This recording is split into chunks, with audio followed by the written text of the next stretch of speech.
We are at chapter 17. Let's get to the page here. I don't even know what this is.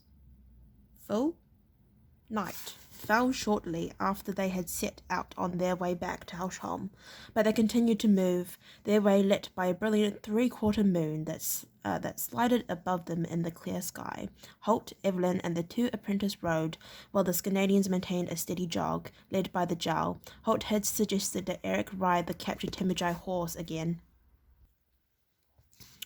but he had declined the offer with a certain amount of alacrity. It seemed that now he had his feet firmly back on the ground, he was determined to keep them that way. His thighs and calves ached from the hours he had spent in the saddle that day, and his backside seemed to be one massive bruise. He was glad of the chance to walk the cramps out of his muscles. Even allowing for the fact that the Scandinavians were travelling afoot, Holt was content with the pace they were maintaining. Whatever other faults they might have, the sea wolves were in superb condition. They could maintain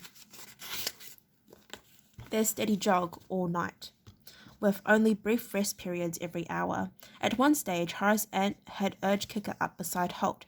"Shouldn't we walk as well?" he suggested. Holt raised an eyebrow at him. "Why?" he asked. The big youth shrugged, not quite sure how to articulate his thoughts. As a gesture of comprehension, he said finally, "It will give them a feeling of camaraderie." Camaraderie, Holt knew, was something that was stressed in the early years of battle school training. It was part of that inconvenient nightly code, something he wished that Sir Rodney, the head of Castle Redmont's battle school, would give his charges a short course in practicality as well. "Well, it will give me a feeling of sore legs," he replied at length. "There's no point of it, Horace. The Scandinavians don't care whether we walk or ride, and when there's no point to do something, the best idea is not to do it." Horace nodded several times. Truth be told, he was relieved that Holt had rejected his suggestion. He was far more at home in the saddle than tramping through the snow, and now that he thought about it, the Scandinavians didn't seem to resent the fact that the four Erlands were riding while they walked. During one of the brief rest stops, Holt caught Will's eyes and made an almost imperceptible gesture for the boy to follow him. They walked a short distance from the rest of the party, who were sprawled at ease in the snow. A few of the Scandinavians watched them with mild interest, but most ignored them. When he judged that there was no one within earshot, Holt drew Will closer to him, his hand on the boy's shoulders. "This fellow Eric," he said. "What do you think of him?" Will frowned. He thought back over how Eric had treated them since he had captured them at the bridge in Celtica. In the first place, he had shielded them from Morgarth, refusing to hand them over to the rebel warlord. Then, on the trip across the storm white sea, and during their stay on Scordril, he had shown a certain rough kindness, and even a regard towards him and Evelyn. Finally, of course, he had been instrumental in their escape from Helsham, providing clothes, food, and a pony, and giving them directions to the hunting cabin in the mountains. There was only one possible answer. "I like him," he replied. Holt nodded once or twice. "Yes," he said, "so do I. But do you trust him? That's a different matter to liking." This time Will opened his mouth immediately to reply, then paused, wondering if his response might not be too impulsive. Then he realized that trust was always impulsive and went ahead. "Yes," he said, "I do." Holt rubbed his chin with his forefinger and thumb. "I must say I agree with you." "Well, he did help us to escape, you know, Holt," Will pointed out, and the ranger nodded his recognition of that point. "I know," he said. "That's what I was thinking about." He was conscious of the boy's curious glance, but he said no more. As the members of the small party resumed their progress towards the coast, Holt struggled with the problem of how to protect Will and Evelyn when they returned to Helsham. They might be regarded as allies for the moment, merely from force of circumstance, but once they were back in the Scandinavian stronghold, things could go badly for the two escaped slaves. Things could become even worse for Evelyn should her real identity become known to the Scandinavian Oberjarl. Yet try as he might, the grey-haired ranger could think of no possible alternative to their present course. The way south was barred by thousands of Temujai warriors, and there was no chance that he could make it through their lines with the three young people. He and Will might manage it, but it was a big might, and he knew enough about the Temujai to know that with Horace and Evelyn along, they would never avoid detection. So for the time being at least, they had no choice but to head towards Helsham. In the back of his mind there was a partly formed idea that they might be able to steal a boat, or even prevail upon Eric to transport them down the coast to the south, leapfrogging the line of advance of the Temujai army. Somehow, sometime, he would have to reach some kind of of accommodation with this Canadian Jowl, he knew. The opportunity came at the next rest stop, and it came from the Jowl himself. As the Canadians allowed themselves to sprawl on the ground under the pines, Eric seemingly casually approached a spot where Holt was pouring water from his canteen into a collapsible canvas bucket for Albert. The horse drank noisily as the wolf-ship commander stood by and watched, fully aware of his presence. Holt continued with what he was doing. Then, when the horse stopped drinking, he said, without looking up, "Something on your mind?" The Jowl shifted awkwardly from one foot to another.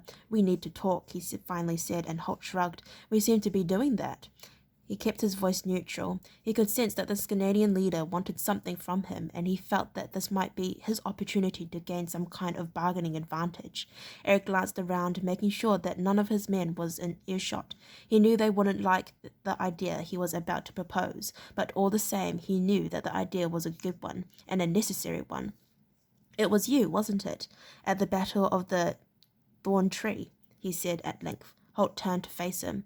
"I was there," he said, "and so were a couple of hundred others." The Canadians made an impatient gesture. Yes, he said, "but you were the leader, the tactician, weren't you?" Holt shrugged deferentially. "That's right, I suppose," he said carefully.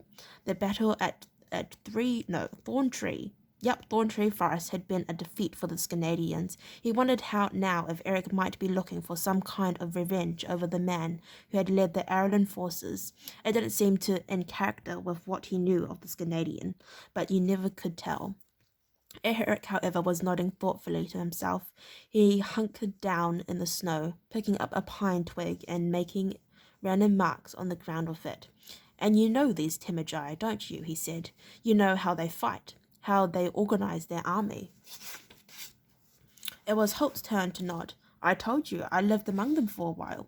"So," Eric paused, and Holt knew that he was reaching the crucial part of their conversation. "You know their strengths and their weaknesses." The ranger barked a short, humorless laugh. "There aren't many of those," he said, but Eric persisted, stabbing the twig deeper into the snow as he talked.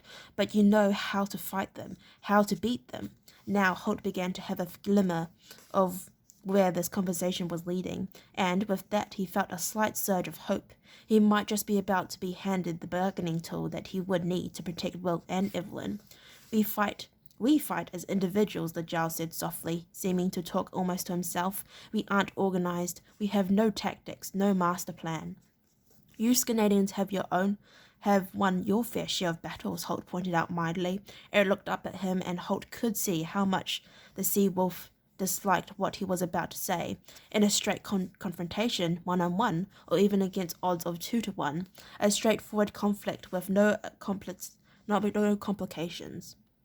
Just a simple trial of arms, that sort of thing we can handle, but this is different. "The Temujai are probably the most efficient fighting force in the world," Holt told him, "with the possible exception of the RG in the southern desert." There was silence between them. Holt willed this Canadian to take that one last step that lay in front of him. He saw the intake of breath. Then Eric said, "You could show us how to beat them." It was out in the open now, exactly what Holt had begun to hope for. Carefully, like a man playing a trout that was yet to be hooked, he answered, making sure no hint of the eagerness he felt showed in his voice. "Even if I could, I doubt I'd be given the opportunity," he said, trying to sound as dismissive as dismissive as possible. Eric's head jerked up, a little flare of anger in his eyes. I could give it to you, he said. Holt met the other man's gaze, refusing to be intimidated by the anger there. You're not the Obergel, he said flatly. Eric shook his head, acknowledging the statement. That's right, he said, but I am a senior war leader. I carry a certain amount of weight in our war council. Here, Holt appeared unconvinced, enough to convince the others to accept an outlander as leader. Eric shook his head decisively. Not as a leader, he said. Scanadians would never follow your direct orders, nor any other foreigners, but as a counselor, a tactician. There are others on the council who know we need tactics, who will understand that we need to fight as a cohesive unit, not as 1,000 individuals. Borsa, for one, will agree with me. Holt raised an eyebrow. Borsa? He knew some of the Scanadians' leaders' names. This one was unfamiliar. The Hilfman, Ragnar's Chamberlain. Eric told him. He's no warrior himself, but Ragnar's respect his opinion and his brain. Let me get this straight, Holt said slowly. You're asking me to come abroad as a tactical advisor and help you find a way to beat the Temujai, and you think you can convince Ragnar to go along with this idea and not simply kill me on the spot? Eric looked a question at him. Holt continued, I know he has no love for Ireland. His son died at Thorntree after all. You'd be under my protection, Eric said finally. Ragnar would have to respect that, or fight me, and I don't think he'll be quite ready to do that, whether I can convince the council or not, and I believe I will be able to. You'll be safe while you're in Hausholm. And there, all at once, was the opportunity Holt had been waiting for. What about my companions, he asked. Will and the girl are escaped slaves. Eric waved the matter aside dismissively. That's a small matter compared to the fact that we're about to get invaded, he replied. Your friends will be safe as well. You have my word. No matter what, Holtz insisted. He wanted this Canadian to commit totally. He knew that no Jarl would ever go back on a sworn vow of protection. No matter what, Eric replied, and held out his hand to the ranger. They clasped hands firmly, sealing the bargain. Now, said Holt, all I have to do is work out a way of beating these horse-riding devils. Eric grinned at him. That should be child's play, he said. The hard part will be convincing Ragnar about it. Okay, I'd like to thank you for listening to read up to chapter 17. If you'd like to listen to me read chapter 18, then please stay posted and hopefully I'll see you next time. Bye-bye.